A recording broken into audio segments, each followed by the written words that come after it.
Well, I'm going to begin by asking, of course, is it true that you left the X-Men franchise for this? And if so, what was it about the Kingsman sort of screenplay and project that just appealed to you that much?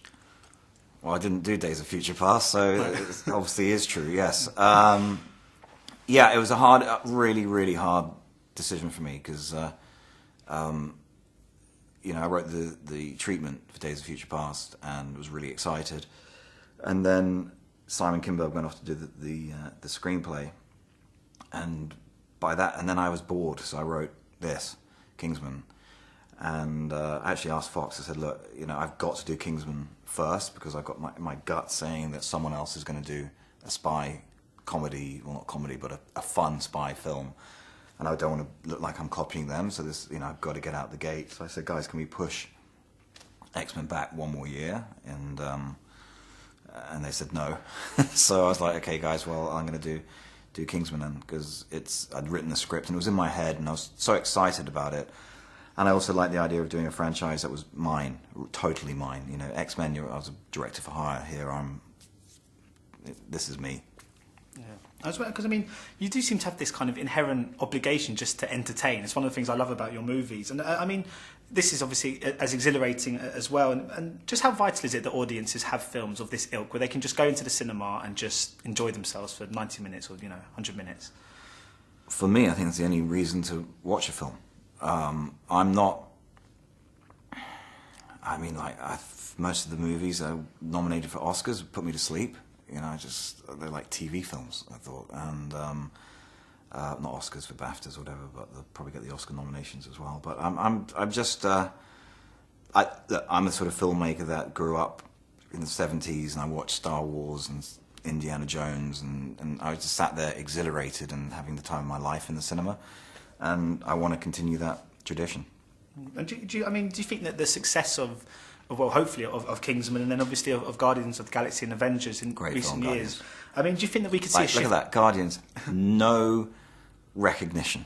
Yeah. And that film was a lot harder to make than, I'm not going to name the movies, but films where you just plonk a camera here and there and have a good actor it's just crazy. Guardians should have been nominated. So do you think it's about time then that perhaps superhero films were recognised at, Oscars and awards? Back in its time, Ben-Hur was a superhero film. You know, they were spectacle, they were action,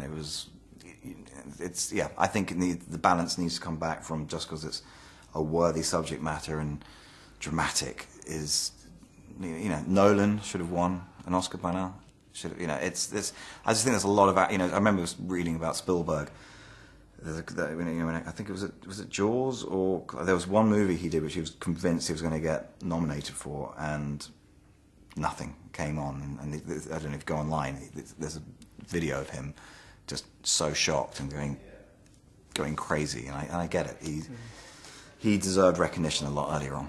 Do you think that this kind of shift in tone in these in the big films of this ilk could see us deviate away from the sort of Christopher Nolan more bleak sort of... Oh yeah, I've got the whole internet decided to misquote me saying I think Nolan's made everything too dark. What I said is Nolan is very good at doing what he did with Batman, and the subject matter of Batman deserved to be dark.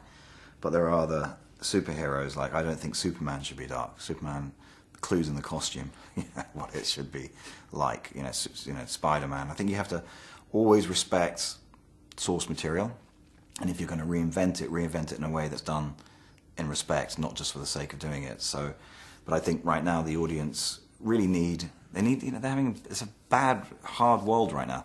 So if you're going, my job, and I think other directors' job, is to give people 2 hours of escapism. Of course, I mean, Aaron Taylor-Johnson was originally rumoured to be taking the lead in this, but you went for Taron. How beneficial do you think it is, and obviously himself and Sophie, to have these kind of newcomers? Do they have a kind of an enthusiasm that kind of comes out of the fact it's their first big project, and does that benefit the film, do you think? No, what benefits the film is that when you watch as an audience member, you have no idea who this kid is, so you really believe he is Eggsy, and you just don't know what the end result's going to be because you think he could get killed. Could he be transformed into a gentleman? If it was, let's say, I put a young Leo in, there's going to be no surprise at the end when he looks like a movie star. So I think casting's about casting correctly for the role, not for the poster. So just finally, can we expect another Kingsman? Do you reckon this could be a franchise that continues on? if the audience go see it, then we have a fantastic idea for Kingsman 2. Where if you thought the first one was pushing the boundaries, the second one we're going interstellar on it, should we say?